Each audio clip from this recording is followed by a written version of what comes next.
युद्धाचे परिणाम आता सिलेंडर सोबतच आता रिक्षा चालकांच्या गॅसवर देखील होत आहे। कारण या ठिकाणी आपण जर बघितलं तर LPG गॅस पंप आता हा बंद झालेला आहे। कारण या LPG गॅस पंपावर मोठ्या प्रमाणात LPGवर चालण्याच्या काही रिक्षा आहेत, या रिक्षा अवलंबून आहेत। मात्र या ठिकाणचा आता गॅस संपलेला आहे। त्यामुळे आपण जर बघितलं तर काल रात्रीपासून या ठिकाणी या हजारो रिक्षा या ठिकाणी नंबरात लागलेल्या आहे। मोठ्या प्रमाणावर आता नागरिकांनी नवीन ज्या काही LPG किट बसवलेल्या रिक्षा आहेत, या अशा पद्धतीच्या रिक्षा शहरामध्ये वापरले जात आहे। त्याची संख्या आता मोठी आहे।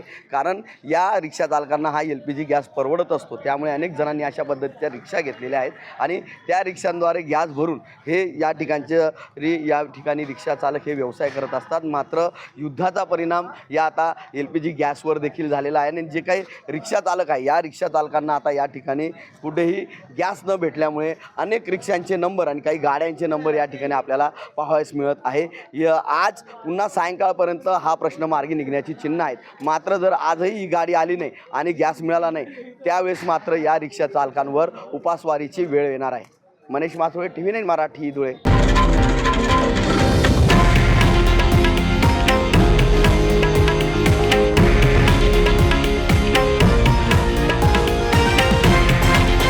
हे आहे देशातील नंबर 1 न्यूज नेटवर्क आणि आपण पाहत आहात TV9 मराठी, एकमेव।